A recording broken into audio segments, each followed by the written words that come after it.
హరి ఓం మా ఛానల్కి స్వాగతం. చూస్తున్న వీక్షకులకు ప్రేక్షకులకు ప్రియ కాల భైరవ భగవద్బంధులకి స్వాగతం పలుకుతూ మమ్మల్ని ఎంతగానో ఆదరిస్తూ ఉండబడినటువంటి ప్రియ సోదర సోదరీమణులకు సనాతన ధర్మ సంరక్షకులకు జ్యోతిష్య అభిమానులకు స్వాగతం పలుకుతూ అందరిపైనను గణేశ నిమజ్జన మహోత్సవ శుభాకాంక్షలు.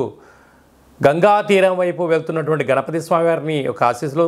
తండ్రి కైలాసం నుంచి వచ్చి మేము చేసిన పూజలంతను కూడా స్వీకరించి మమ్మల్ని ఏడాది వరకు సంపూర్ణ ఆయురారోగ్యాల చేత ఆశీర్వదించమని సాగర తీరం వైపు స్వామివారి వెళ్తూ ఉంటారు కనుక అందరూ స్వామివారి యొక్క ఆశీస్సులు పొందుదాం. అఖండమైనటువంటి అష్ట కష్టాలకు స్వస్తి పలుకుదాం. అష్ట ఐశ్వర్యం స్వాగతం పలుకుతాం. 16/9/2024 నుండి 30/9/2024 వరకు పుట్టినటువంటి వారందరికీ కూడా ముందస్తుగా జన్మదిన శుభాకాంక్షలు. గతంలో వివాహం చేసుకున్న వారికి వివాహ వార్షికోత్సవ శుభాకాంక్షలు. ద్వాదశ రాశుల్లో గ్రహ గమనాన్ని ఒకసారి వీక్షింపచేద్దాం.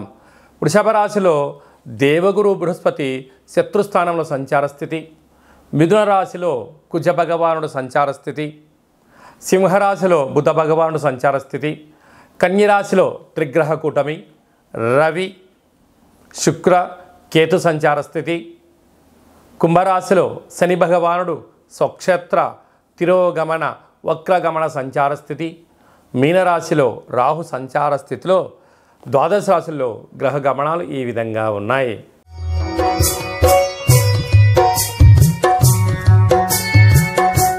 విఘ్నేశ్వర స్వామివారి యొక్క గంగా తీర ప్రయాణ సందర్భంగా మీనరాశి వారు ఎలాంటి విధి విధానాలు పాటించాలి? ఒకవైపు ఏళ్లనాడు శని ప్రారబ్ధ సంచార స్థితిలో ఉండడం, కుంభరాశిలో శని భగవానుడు వక్రగమన సంచార స్థితిలో ఉండడం, అర్ధాష్టమ కుజదోష ప్రభావం నుంచి ఎలా మనము బయటపడాలో ఈ వీడియోలో సవివరంగా సంపూర్ణంగా తెలుసుకుందాం. మీనరాశిలో ఏ నక్షత్రాలు వస్తాయి అనగా పూర్వాభాద్ర నక్షత్రం చివరి పాదం 4వ పాదము, ఉత్తరాభాద్ర నక్షత్రంలో 4 పాదాలు, రేవతి నక్షత్రం 4 పాదాలు కలిపితే మీనరాశి. అలాగనే చాలామందికి పుట్టినటువంటి కాల సమయంలో డేటా బర్త్లో లేనటువంటి కారణం వలన పేరు యొక్క మొదటి అక్షరాన్ని అనుసరిస్తూ రాశిని తెలుసుకునే ప్రయత్నం చేయాలి. కనుక ఏ అక్షరాలు అంటే ది, దుమ్, షం, ఝ, ధ, దే, దో, చ, చి అక్షరాల వారందరూ కూడా మీనరాశి జాతకులే. మీనరాశికి అధిపతి దేవగురు బృహస్పతి. వీరికి ఇలాంటి దోషం ఉన్నప్పుడు విఘ్నేశ్వర స్వామి వారి యొక్కకి పసుపు రంగు వస్త్రాన్ని సమర్పింపజేయడం, అలాగనే శనగపప్పుతో కూడుకున్నటువంటి ప్రమిదని రెడీగా చేసుకోవడం, దాంట్లో 16 ఒత్తులు వేయడం, అలాగనే అందులో కొబ్బరి నూనెను కానీ ఆవు నూనె కానీ ఆముదాన్ని కానీ వేరుశనగ నూనె కానీ పోసి భగవంతుడికి విఘ్నేశ్వర స్వామికి మంగళ నీరాజనాన్ని భక్తి శ్రద్ధల చేత సమర్పించజేయడము, శనగపప్పుతో కూడుకున్న పదార్థాన్ని నైవేద్యంగా పెట్టడము, లేదా శనుగులను ఉడకబెట్టి స్వామివారికి నైవేద్యంగా పెట్టడము, భక్తులకు భక్తి శ్రద్ధల చేత ప్రసాదాన్ని పంచగలిగినట్లయితే అద్భుతమైనటువంటి యోగం మీనరాశి వారి సొంతం అవడానికి చాలా అవకాశాలు ఉన్నాయి. గురు యోగ్యత కలుగుతుంది, శని దృష్టి తగ్గుతుంది, మనోధైర్యం చేత మీరు అనుకున్న అన్ని పనులలో మీనరాశి వారి సొంతం అవుతాయని చెప్పి గమనించాలి. అలాగే రాశిలోనే రాహు సంచారం చేయడం వలన చిన్న చిన్న విషయాలకు మీరు అపోహకు వెళ్ళొద్దు, ఈగోకు వెళ్ళొద్దు, పగలకు ప్రతీకారకు దూరంగా ఉండండి.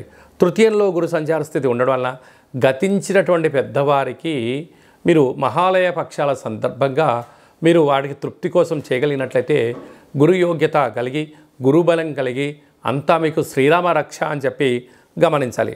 అర్ధాష్టమ కుజుడు సంచారం చేయడం వలన మీ జన్మ నక్షత్రం రోజున పూర్ణిమ అష్టమి తిథి యందున దూరావాయు జల ప్రయాణాలకు దూరంగా ఉండండి, అపోహలకు దూరంగా ఉండండి, అనర్థానికి దారి తీయకుండా సౌమ్యంగా మాట్లాడండి, మౌనంతో జీవన విధానాన్ని పొందే మానవ ప్రయత్నం చేయండి.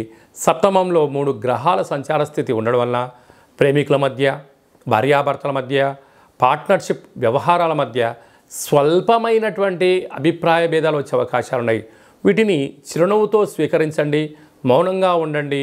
ఈ గడ్డు కాలాన్ని నెట్టుకపోగలిగితే మీనరాశి వారంత అదృష్టవంతులు ఎవరు లేరు అని చెప్పి గమనించాలి.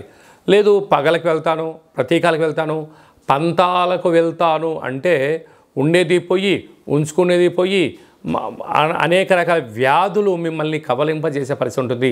సీజనల్గా వచ్చే వ్యాధులు, దీర్ఘకాలికమైన వ్యాధులు, ధైర్యం లేకపోవడము, అలాంటి అవిశ్రాంతి కారణం చేత, చికాకు కోపం చేత తన కోపమే తన శత్రువు, తన శాంతమే తనకు రక్ష, దయ చుట్టంబు గదరా సుమతి అని చెప్పి సుమతి శతకంలో ఎలా చెప్పారో, అలాగా మీనరాశి వారు వీటిని అవలంబించగలిగినట్లయితే మంచి కాలము మీనరాశి వారి సొంతము.